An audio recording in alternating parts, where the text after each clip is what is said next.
Olá, como vocês estão? Espero que bem. Sou a Viviane da AEL, que é a Associação de Esportes, Lazer e Cultura, em parceria com a Prefeitura Municipal de Sertãozinho. Estou aqui para relembrar os nossos temas, né? Que falamos todo ao longo desses meses que estivemos gravando com vocês. Sou da ginástica adaptada para a terceira idade. Falamos primeiramente da hidratação corporal, a quantidade de água correta a ser ingerida baseada no peso de cada aluno. Falamos de água aromatizada, os alimentos melhores, né, que contêm água.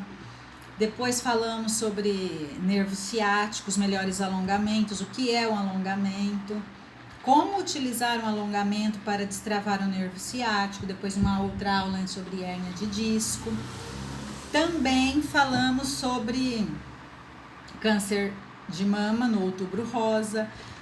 Agora, em Novembro Azul, falamos sobre câncer de próstata, falamos algumas especificações de câncer e alguns exercícios, né?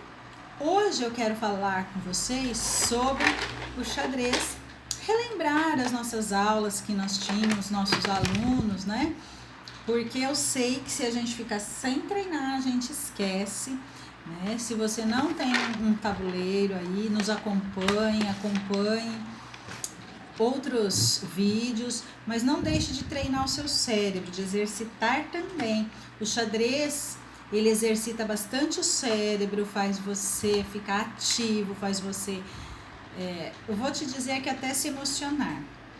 Nós temos agora na Netflix uma série chamada O Gambito da Rainha, muito interessante, muito boa. Eu assisti a série em 2 dias, fiquei muito assim ansiosa para ver o final.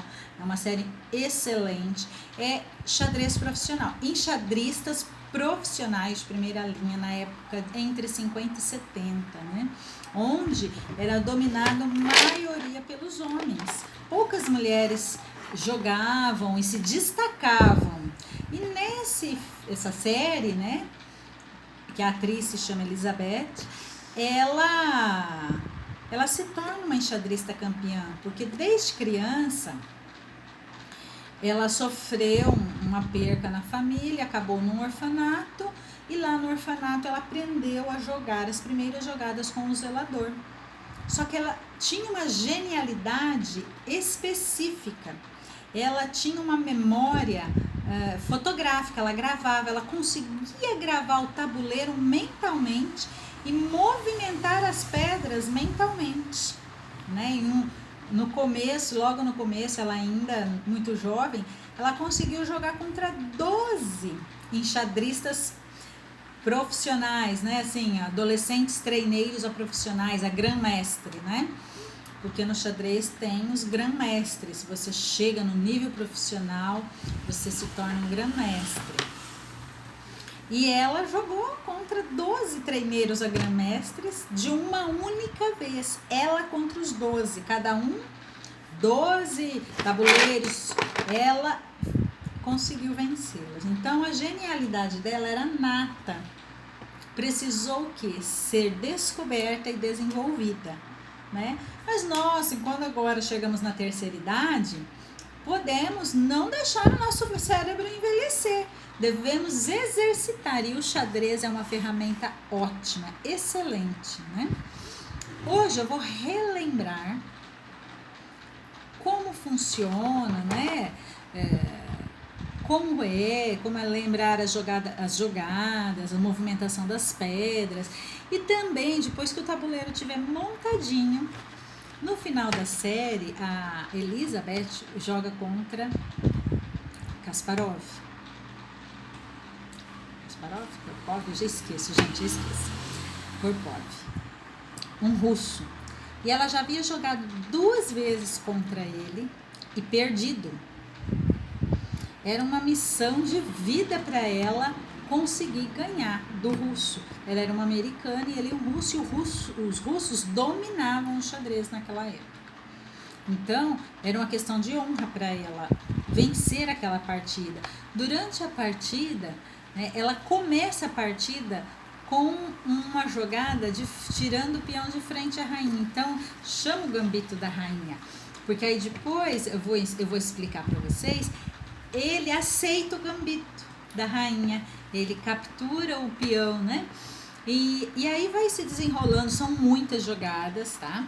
E no meio, assim, a hora que ele vê que tá difícil para ele propõe empate. Nesse momento ela não aceita o empate e continua a partida. E a partida vai até o final, quando ela consegue vencê-lo. É muito difícil, é assim, uma partida. Eu vou passando para vocês passo a passo no decorrer das nossas aulas, né? Vou passando algumas jogadas. E aí vocês fiquem atentos e fiquem capturando essas jogadas no decorrer dos dias, tá? Então agora vamos lá para o nosso tabuleiro. Relembrando aqui, né? Tabuleiro é tabulado por letras A, B, C, D, E, F, G, H. Esses 64 quadradinhos aqui, né?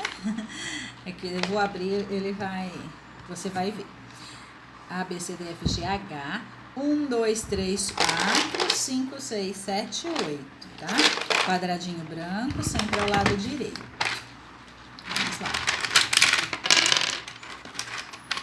Ótimo, aqui as peças brancas e as pretas. Posicionado. O árbitro da partida faz o sorteio. Você escolhe, ela no caso, né, jogou com a branca. Então eu vou posicionar as pedras no xadrez sem os peões para a gente relembrar as jogadas. Então vamos lá. As torres são peças que valem 5 pontos. Muito bem. Ao lado das torres, já caiu aqui. Ao lado das torres vem os peões, os cavalos, tá? Torre, cavalos. Ao lado dos cavalos vem os bispos, é essa pedra que tem esse cortinho, ok? Torre, cavalo, bispo. Rainha, que no Brasil nós chamamos de dama, por quê? Por causa da nomenclatura, por causa da notação algébrica. O que significa isso? Toda partida oficial acima de 59 minutos é dado uma folha para cada participante. Nessa folha, além de o participante se concentrar no jogo, no relógio que cada um aperta, ele tem que anotar a sua jogada, certo? E essa nomenclatura é complexa, é difícil, e eu vou deixar para vocês no final do vídeo algumas nomenclaturas explicando como funciona essa notação algébrica, tá?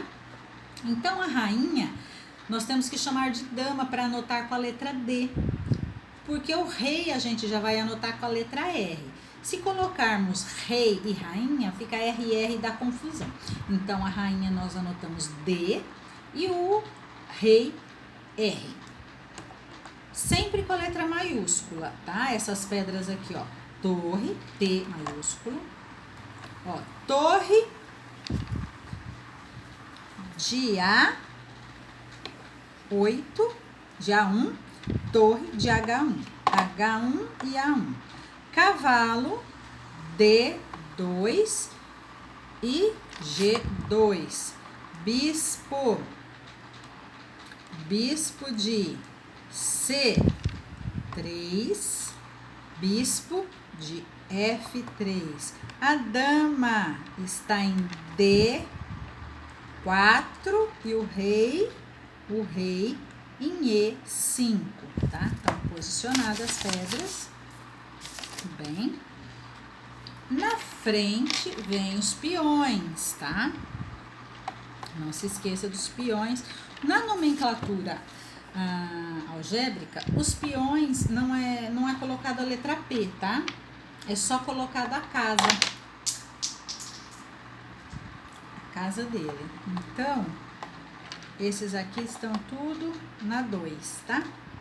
Então, por exemplo, esse aqui, H2, A2, B2, C2, D2, E2, F2, G2, H2, tá? E os peões valem 1 ponto apenas no jogo, mas são muitíssimo importantes para grandes jogadas. Assistindo a série, vendo a dificuldade dos grã-mestres, dos enxadristas profissionais, a gente vê como que é interessante, eletrizante, você fica com vontade de mais e mais. Por isso que eu assisti em 2 dias, assim. Eu queria ver logo o que ia acontecer no final. Pode assistir, você vai gostar. Posicionando as peças pretas. Vamos lá, torres, isso, A8, H8, cavalos, B8, G8, bispos, cadê os bispos? C8, F8, dama preta, D8 e o rei E8. Todos na nomenclatura algébrica, com letra maiúscula na anotação. Peões, isso, tudo na casa 7. A7, B7, C7, D7, isso, E, F, G e H7. Então, vamos lá? Vou posicionar para o tabuleiro, para você começar a compreender como foi. Eu vou dar o gambito da rainha, que é as saídas, tá? E nós vamos deixar mais pra frente, próxima aula, o desenrolar do jogo, tá? Foi um jogo muito difícil, foi um jogo muito extenso, mas nós vamos devagarinho passando algumas dicas até chegar no checkmate, onde a Elizabeth ganhou, tá bom? Então, vamos lá. Então, com a caneta para anotação, saída no relógio, ela deu a saída em D4, que é o peão de frente à dama. Ele imediatamente, Korpov, respondeu a jogada com D5, né? Como se fosse copiando a jogada dela. Ela fez algo aqui diferente, né? Porque geralmente ela jogava com E, e dessa vez ela jogou com D. Então, ela veio e jogou esse peão, aparentemente entregando. E realmente foi isso que ela fez. E como era a vez dele, ele imediatamente capturou. Ele aceitou o gambito. Por isso se chamou gambito da rainha. Ele imediatamente aceitou o gambito da rainha, né? Ou da dama no Brasil. E agora? Eu vou dar só mais uma jogada para apimentar o nosso as nossas saídas ainda, para poder deixar vocês aí curiosos para as próximas jogadas. O que ela fez agora? Ela teve um peão capturado, ela foi lá e jogou E4. Então, E4. Como ele respondeu a essa jogada dela? Ele já foi no cavalo, ele jogou C3, ó, A, B, C, o cavalo, ele jogou para casa C, ó, 1, 2, 3, C3. Espera um pouquinho. Então, C6, tá? Ó, 1, 2, virou, formando a letra L, o cavalo, ok? O que ela veio fazer? O que ela fez então? Ela joga o peão, o bispo, na casa E3. Ela vem, ela pega o bispo daqui e joga na casa E3 para defender esse peão, ok? O que ele faz aqui então agora? Quando ela joga o bispo em E3, ele põe o cavalo dele em F6. 1, 2, vira. Aqui agora já começa a se desenrolar o meio-jogo. O meio-jogo já começa a borbulhar. Então, eu vou deixar a anotação algébrica no final do vídeo e nós continuaremos com esse vídeo mais tarde, em uma próxima oportunidade. Um beijo e até a próxima.